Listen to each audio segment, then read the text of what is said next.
Disciplina e controle da mente. Como disciplinar os nossos pensamentos pode ajudar em tornar o nosso espírito e o nosso corpo mais saudáveis, mais equilibrados, mais harmoniosos. Vamos falar sobre isso?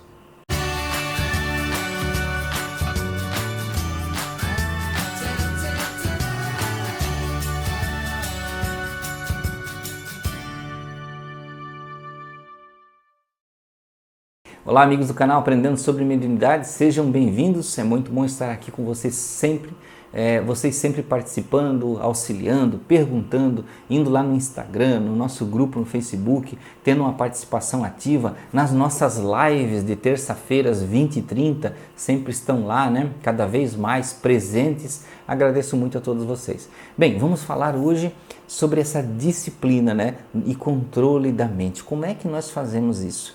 Primeiro, quando nós não temos essa disciplina, o que acontece? Que tipo de coisas acontecem na nossa vida? Bem, muitas delas, né? Entre algumas delas, nós somos facilmente assediados por diversos tipos de espíritos. Os obsessores, né? Lembra que eu fiz um vídeo falando de assediador e obsessor? O obsessor, que é aquele que tem uma história conosco, ele tem mais fácil acesso, porque nós não temos disciplina mental. O assediador, ele já pode, digamos assim, nos incomodar a qualquer momento, sem falar de outros campos vibratórios que nós geramos sozinhos, campos vibratórios negativos, nocivos para a nossa vida, né? Porque nós geramos ele por causa da indisciplina do nosso pensamento. Eu sei, muitos de vocês pensam assim, minha vida é ruim porque eu sou contaminado, porque eu pego energias nas ruas, mas tudo isso só acontece porque o seu campo vibracional, ele permite. Não acontece porque as outras pessoas são mais fortes que você, é porque você permite. Tá? Então vejam bem, o nosso campo vibratório, nós temos a nossa aura, vamos usar uma palavra simples, né? A nossa aura contém o nosso campo vibratório e nela também tem algo chamado, né, psicosfera. E essa psicosfera tem, é como se fosse, digamos assim, um baú. E nesse baú tem lá as nossas memórias, as nossas, né, lembranças, os nossos traumas, os nossos medos, as coisas que nós pensamos no dia a dia que são mais fortes, que nos impregnam mais, aqueles desejos mais viciosos e diversas situações que nos incomodam, pensamentos negativos, preocupações do dia a dia. Essa psicosfera, esse baú, ele é cheio dessas coisas. E vamos supor que essas coisas ficassem, digamos, escritas em folhas ou desenhadas em desenhos, fotos e ficassem vagueando à nossa volta, orbitando o nosso corpo. Isso é a nossa psicosfera. Essas coisas ficam dentro da nossa aura e ficam se movimentando em padrões energéticos. Tá? Em padrões energéticos. E esses padrões energéticos mudam a cor da nossa aura, como muitas pessoas sabem, né? A nossa aura, ela muda de cor de acordo com o nosso ânimo, com os nossos pensamentos. E quando as pessoas falam assim, uma aura dessa cor é tal coisa, uma aura daquela cor, isso é meramente uma repercussão, a cor da aura. Porque, na verdade, nós temos que ver lá no núcleo do problema a razão da mudança. E a cor da aura, o que menos importa, né? O que importa é que nós estejamos bem. Se ela vai ficar amarela ou branca para significar isso ou aquilo, não tem importância nenhuma. A importância é nos concentrarmos em como nós vamos mudar o núcleo do problema. E como é que se muda o núcleo do problema? Para nós não ficarmos, digamos assim, suscetíveis. Por exemplo, as mudanças de humor. Né? Quem é que nunca esteve lá sentado no sofazinho, lendo um livro ou vendo uma televisão e de repente bateu uma tristeza profunda e uma vontade de chorar? Por quê? Indisciplina mental, descontrole mental, deseducação mediúnica. Né? Você não educa-se mediunicamente para ter, digamos assim, um padrão vibratório mais reto. E vejam, não se preocupem tanto, porque tudo isso eu estou explicando para vocês melhorarem os seus padrões. Só que não quer dizer que vocês vão alcançar um estado de perfeição, tá? Porque ninguém na Terra consegue alcançar tanta perfeição. Nós vamos ter sempre altos e baixos, mas nós podemos sim nos tornar muito mais resistentes a esses padrões altos e baixos. E digamos assim, vamos ficar mais suscetíveis a problemas mais graves, mas não a coisas tão simples do dia a dia, tá? Como melhorar, como criar a disciplina mental para você melhorar esses padrões vibratórios? Bem, eu costumo dizer que a nossa mente é como se fosse um cavalo bravo dando coice, saltitando e correndo sem controle numa ribanceira. Né? E é assim que a maioria das pessoas pensa. Ela não se permite, digamos assim, criar linhas de pensamento, linhas lógicas de raciocínio. E elas são tomadas pelos sentimentos que se acarretam no corpo dela e elas, digamos assim, simplesmente se deixam liberar com aquele sentimento. Então, o choro, a raiva, o ódio, a revolta, a ansiedade, a tristeza profunda são coisas que muitas pessoas se deixam tomar e simplesmente elas são, digamos, uma expressão descontrolada de si mesmo.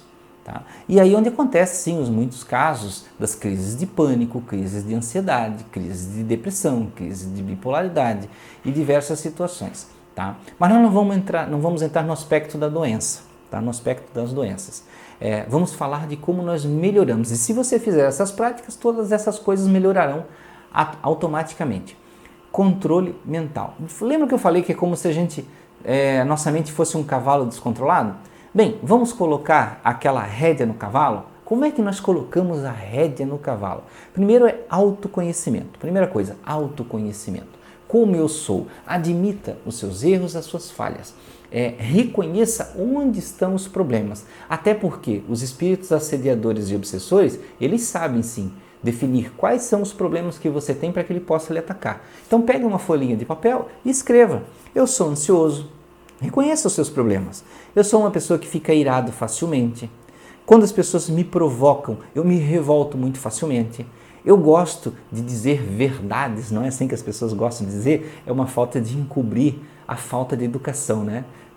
Então, eu gosto de dizer verdades. Na verdade, deveria ser eu sou mal educado, tá? Porque nós não somos donos da verdade para sair por aí dizendo as verdades. Então, veja, nós temos uma lista de situações negativas. Todo mundo tem, eu também tenho. Então, nós temos que reconhecer quais os pontos que nós falhamos, tá? Alguns têm pontos mais claros, e outras pessoas, esses pontos são muito íntimos, que ela não fala para ninguém. Por exemplo, algumas pessoas às vezes são muito egoístas nos sentimentos, mas não transparecem. Mas nas conversas, nas ações, nas providências da vida, elas pensam em si mesmos, né, deixando os outros de lado. Então aquele sentimento egoístico, ela não deixa tanto transparecer, mas em todas as decisões da vida, ela está sempre pensando só em si mesma. Então, coloque até aqueles sentimentos mais íntimos, aqueles que você não fala para ninguém, que não transparece para ninguém, e você relata. Leia isso de novo, 1, 2, 3 vezes, tá? E pense sobre isso. E quando você tiver qualquer desvio, você vai lembrar dessa lista. Olha, eu posso estar sendo pego, né, sendo contaminado através, por exemplo, do egoísmo. Né? Porque um espírito obsessor ou assediador, ele vai nos provocar pelo egoísmo, ele vai nos incentivar a ser egoístas e ele vai criar justificativas mentais para você. Na sua mente, você mesmo vai pensar e vai achar que é você. Ah, vou fazer tal coisa? Não, realmente não, porque eu mereço isso aqui, aquela pessoa não merece. Eu fiz tanta coisa, eu trabalhei tanto na minha vida. Você se auto-justifica para fazer as coisas erradas. E quando nós, na nossa mente, nós fazemos auto-justificativas, certamente nós estamos sendo influenciados para essas auto-justificativas. Nós estamos calculando. Nosso anjinho mal com o nosso anjinho do bem estão ali lutando. Só que quem decide é o carinha que está no meio, né? É você que decide. Não é culpa do anjinho mal, nem é culpa do anjinho bom, tá? Então você é que decide, você é que toma a decisão. Então você vai auto-observar-se e diante de cada situação que você só pensa em si mesmo, que você pratica as suas falhas, os seus erros, que você exacerba os seus medos, você vai se controlar. Você vai se compreender. É claro que não vamos entrar em cada quesito de falha, medo, da ansiedade, desse, daquele, porque cada um é toda uma escola de entendimento. mas você vai buscar o autocontrole, tá? E aí o que você vai fazer? Outra parte importante, como são vários quesitos, você vai buscar aprendizado. Busque livros, busque outros aprendizados de como você vai controlar cada um desses, para que no momento que você precise, você possa puxar da sua caixa de ferramenta a informação que você precisa e ter o autocontrole, tá? Outro ponto importante que é ligado a isso que eu falei para vocês agora do aprendizado, a sua mente é como uma sala. E nesta sala você precisa decorar, você precisa colocar objetos úteis, as ferramentas para você usar no seu eu, né? Esta sala não pode ficar vazia e também deve ser bem preenchida. Em alguns casos, as pessoas permitem esta sala mental ficar vazia. Como acontece isso? Com o ócio, a ociosidade. Não querer fazer nada, não desejar fazer nada, não desejar aprender nada, simplesmente a sala fica vazia. E algumas pessoas até justificam assim, mas eu não faço mal para ninguém, mas também não faz o bem. E quando você não faz o bem, você está permitindo ser invadido por outro lado. Que nunca é o bem, né? Quando você não faz o bem, quando você se permite ao ócio, mesmo sabendo que as outras pessoas precisam do bem que você pode praticar, então você está praticando mal. Entenderam? Né? Então você precisa preencher esse espaço com coisas úteis. As suas autoanálises, o seu aprendizado, boas leituras, prática do evangelho, oração, meditação, trabalho terreno. Faça alguma coisa, seja um trabalho na rua, profissional, seja em casa, jardinagem, costura, pintura, qualquer tipo de coisa que preencha o espaço da sua mente, que não deixe a sua mente divagar, porque uma das coisas mais perigosas que existe é você deixar a sua mente divagar livremente. E quando essa divagação é provocada pelo ócio, eu não estou falando quando você está meditando, cogitando coisas do universo, da consciência, isso não. Mas quando você deixa divagar como efeito do seu ócio, do seu não fazer nada, porque é ali que você deixa a porta aberta para o obsessor e para o assediador, para qualquer tipo de espírito que queira lhe influenciar, né? E é claro, aí você vai dizer, mas por que não vêm os bons espíritos? Os bons espíritos não gostam de pessoas que não querem fazer nada, eles querem pessoas que trabalham, pessoas que estão buscando aprendizado, conhecimento. Se eu dissesse que você está lendo livros, aí sim você estaria deixando a porta aberta para espíritos estarem lhe inspirando, mas no ócio você nunca vai ser inspirado por bons espíritos, tá? E aí você tem aqueles que em vez de deixar, que deixam, digamos assim, o espaço mental aberto para o ócio. E tem aqueles que preenchem o seu espaço mental com coisas ruins, com coisas degradantes, música degradante, leitura degradante, porque existe leitura degradante também, né? Um milhão de coisas que não interessam na vida e nem digamos assim, lhe constroem em nada. Eu não estou dizendo que você não vai poder ler uma piada de vez em quando, ver um vídeo engraçado na internet, você pode, mas isso não pode se tornar o único objetivo da sua vida, né? Imagina aquela pessoa que pega o celular depois do almoço, almoçou, pega o celular e fica olhando para ele, para coisas engraçadas até 6 horas da tarde. Quanto tempo de vida perdido, quanto tempo de vida que foi jogado fora, né? Então vejam quantas situações, e ali a porta do ócio, as coisas ruins entrando.